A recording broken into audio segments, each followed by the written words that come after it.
Hi, my name is Emily Bierman. I'm the Programs Director here at the Becker County Museum, and we have on display this story of women's suffrage.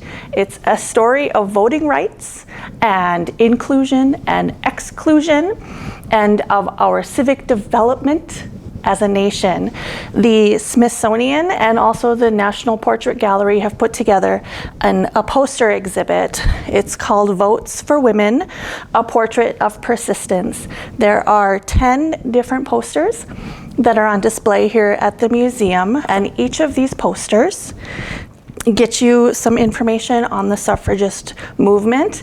It will introduce you to some of the suffragettes like Ida Wells or Sitka Lasa. You will hear their stories in their perspectives. You'll hear some really great quotes. You'll see a lot of great posters and pennants. You'll see the struggles that they went through, the hardships, and the victories that they had along the way. Between 1832 and 1920, suffragettes started to organize in their own states and their own territories.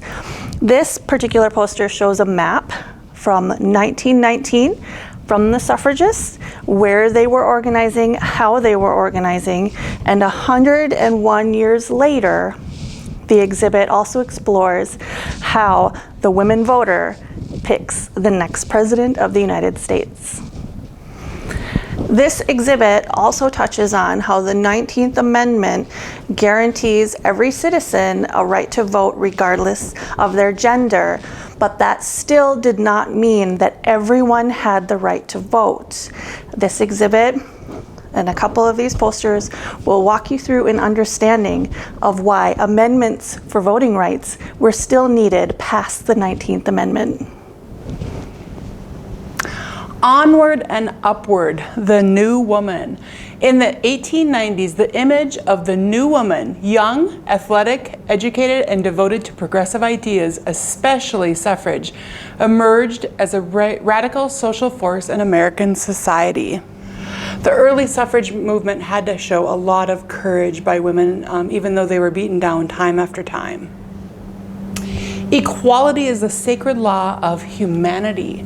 The use of symbols drawn from ancient Greece and Rome appealed to conservative values and asserted the respectability of the suffrage movement. So you often saw some of these more Roman or Greek symbols in the advertising for that movement. Women's voting rights originated in the women's movement. The focus on voting rights grew out of a much longer campaign for women's legal rights. In most states, until the 1880s, when a woman married, her husband assumed control of her person, property, and money. The women's movement sought to increase women's rights. And you'll see that even in our local history. You will see newspaper articles that say, in my case, it would be, Mrs. Kevin Mitchell did the following. Very rarely did they mention a woman's name, and that happened long after, of course, the late 1800s. But it's been a long progression for women to have equality in our country. The good, the bad, and the indifferent. Many educated white women became outraged when the 15th Amendment granted black men the vote first. Suffragists split into two factions. One pursued a new constitutional amendment, while the other accepted the 15th Amendment but thought changing laws state by state was the better course. The first nonviolent march on Washington, suffragists were political geniuses. In the 1910s, suffragists in the United States decided publicity was their best course of action to change the country's mindset about women's voting rights. Inspired by the work of British suffragettes and led by Alice Paul, they turned to nonviolent spectacles considered shockingly militant for women at that time, most notably parades and picketing the White House.